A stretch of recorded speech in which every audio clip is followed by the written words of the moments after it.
This is day 3. We got everything out. You can see we got massive damage. We took all the 2x4s out of the wall. The exterior wall 2x6s were all rotted out. We got these floor joists that have a bunch of damage, so these are gonna have to come out too. So we're gonna have to find a way to support this wall, because this is a load-bearing wall.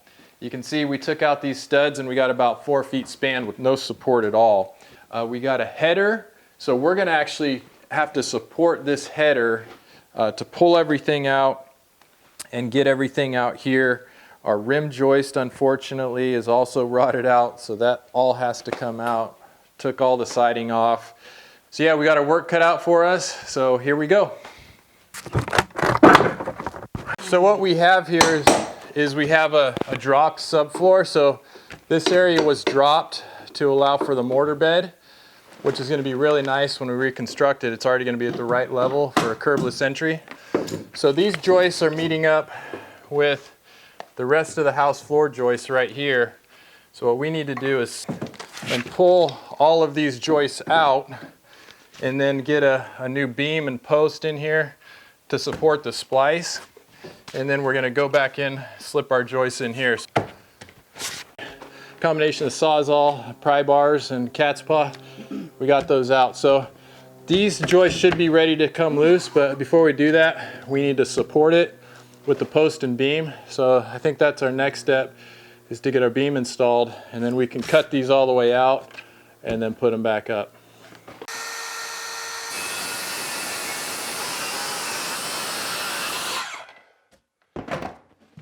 Okay, so we're going to use a plumb bob to where our pier block's going to be. So we're going to use a footing. So we got a little bit of digging to do. We could probably bring that block in here, Big John, right outside the door.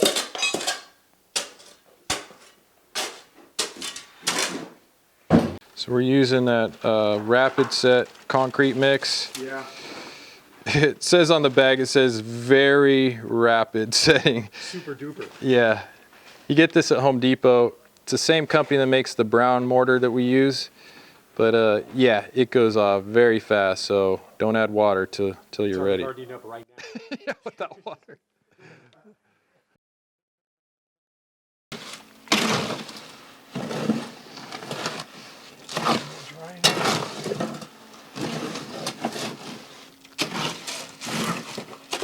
Sorry.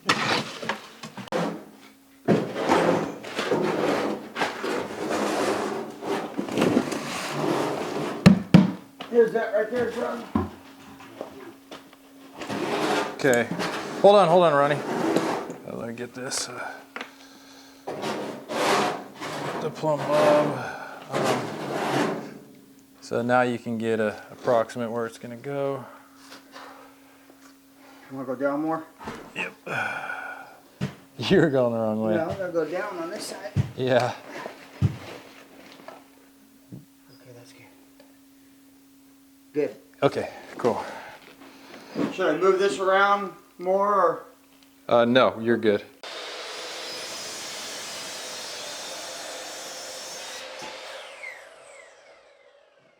Start supporting this beam. We got this post, which is going to go right on the mud plate right here, the mud sill. And we got our Simpson hardware. So we're going to just dry fit this first. So something like that. I got it all lined up. Okay, Ronnie, let's lift this beam in.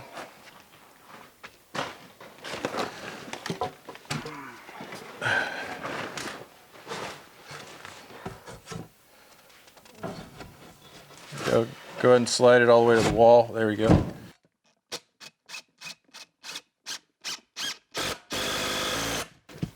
Okay. Slide all the way. This beam is going to support these joists, and our new joists are going to run in and overlap at the splice. So for right now, we're going to toenail this in. Okay, I'll hold it, Ron, if you want to shoot a couple toenails in. Is that where you want it? Yep, right there. Okay, so the beam's held in place, Now we can get the post. So our concrete's already set up here. So now, Johnny, I need that other Simpson hardware right there. It's gonna be something like that.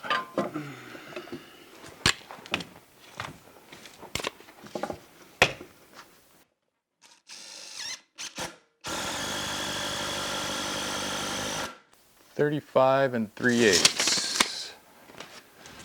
35 3/8. Okay, you can.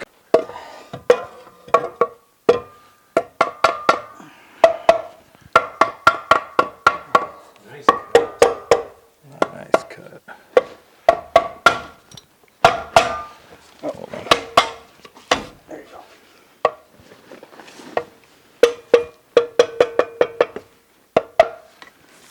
Okay, so we can get all that screwed off. Now this is supported. You can see we cantilevered over 16 inches to support this one. That way we stayed the correct spacing on our post. So that's what we're doing to support this one. But yeah, we'll get this screwed off. Concrete's already pretty much all the way set up. But what we'll do is we'll take lunch first just to be safe before we put the floor load on this pier block.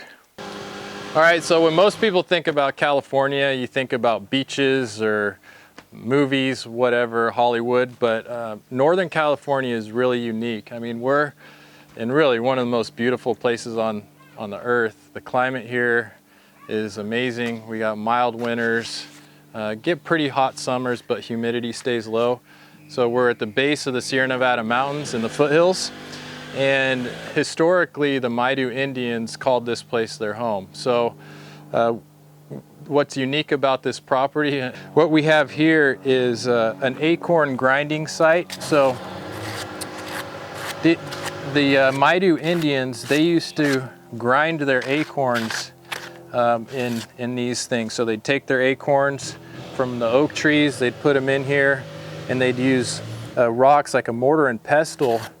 But these grinding stones are really cool remnant of the people who lived here before we did. And what a paradise they must have had. I mean, just some of the most beautiful country. You know, they were a peaceful tribe. They didn't have wars. They didn't have to work that hard because natural resources were abundant. You had salmon that actually ran up the creek here. You have fresh water. Acorns was one of their staples. Plenty of deer, squirrels, blackberries, whatever, man. But this is kind of sacred land to me.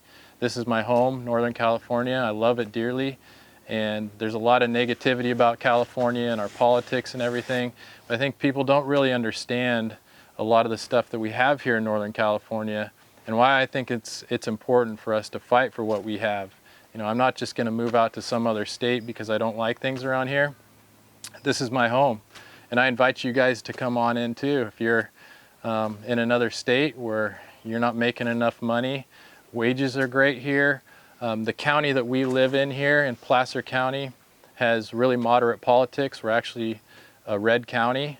So,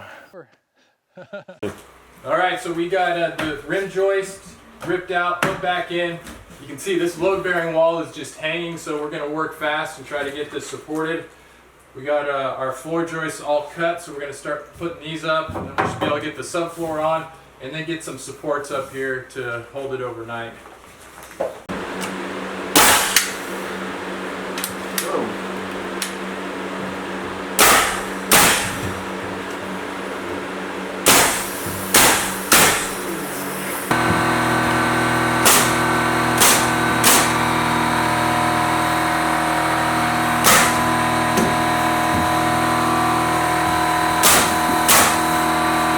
All right, hey, so we're on what day are we on? It's Thursday, so we're on day 4. Okay, so yesterday we got all the joists in. We just were finish up some blocking and some odds and ends here, so we're getting ready to put the subfloor on. We got all the joists fixed. You can see we got our rim joists put back together. One thing to notice is we have a lot of the roof load that's unsupported right now, so we're going to try to work fast and get everything done so we can get some support back in here. It's a comp roof, So there's not a whole lot of weight on it, but we definitely want to get this up. Last night we just had we put a big 4x6 beam just to support the header that's up there. But yeah, we're ready to go. It's looking good. We got our post and our beam in for our joist to sit on. But yeah, so yeah, we got our post in our pier block, concrete's all cured. We got our nice beam, our Simpson hardware in. All of our joists are spliced together really nice. So this is a really solid subfloor. I feel good about all the new wood and supports we put in. So now it's time to get the subfloor on. So we're going to start cutting that in. Then we'll have a nice floor to work off of. Yeah.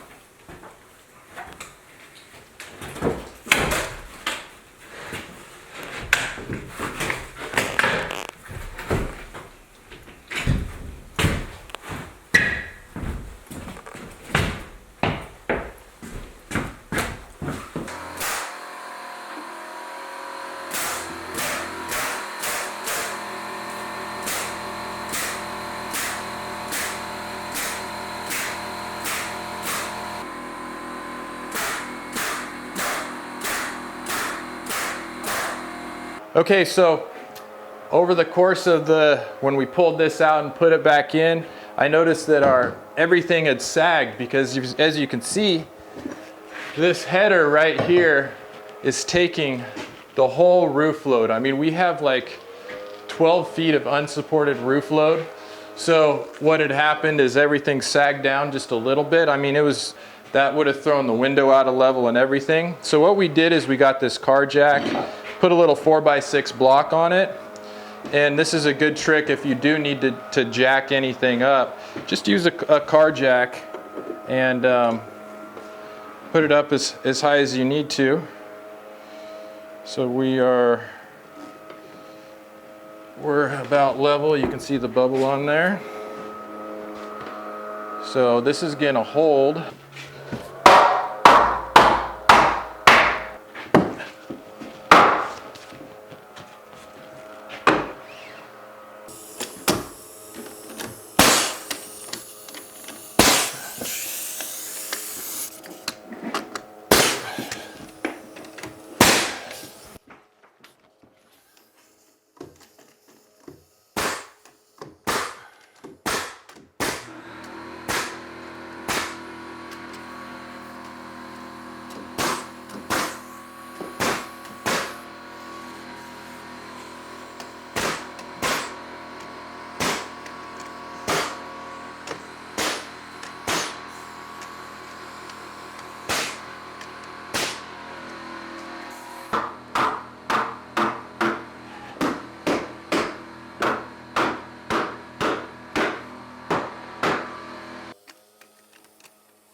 What is going on here?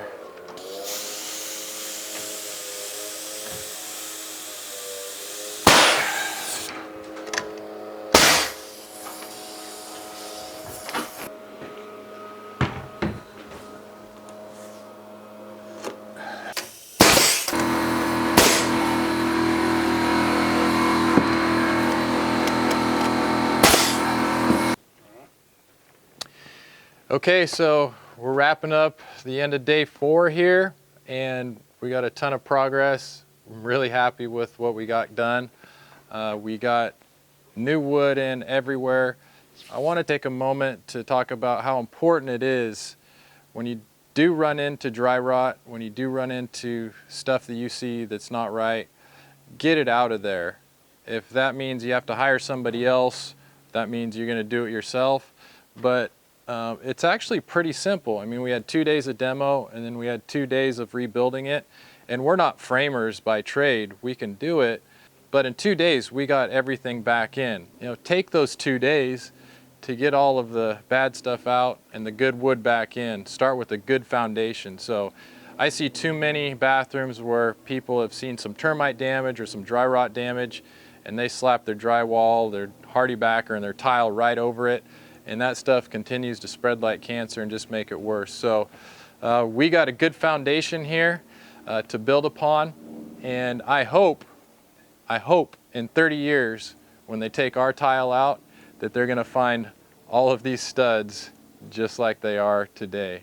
Nice and dry, no rot, no mold, just as strong, so that they save those 2 or 3 days that we had to go through to do this. So I hope you learned something. If you do want to learn how to do this work, I suggest hook up with somebody, hook up with another contractor that you respect, and be an apprentice with them for a little bit. You know, learn how to do this stuff. Take a couple years to really learn before you go out on your own. You can find a lot of good info on YouTube, these videos and whatnot, but there's no substitute for actually working side by side with somebody else to learn this stuff. I have a lot of friends in the trade, so I can call on them to, you know, if I have a question on engineering type stuff, how to build it, I can call on them and ask them. But anyways, yeah, we're all done. End of day 4, so tomorrow we will put on the Tyvek and do the siding. So stay tuned for the next video. Make sure to watch the next video coming up as we continue this video series on this bathroom build. So I love you guys. I love being your tile coach, and we'll see you on the next video.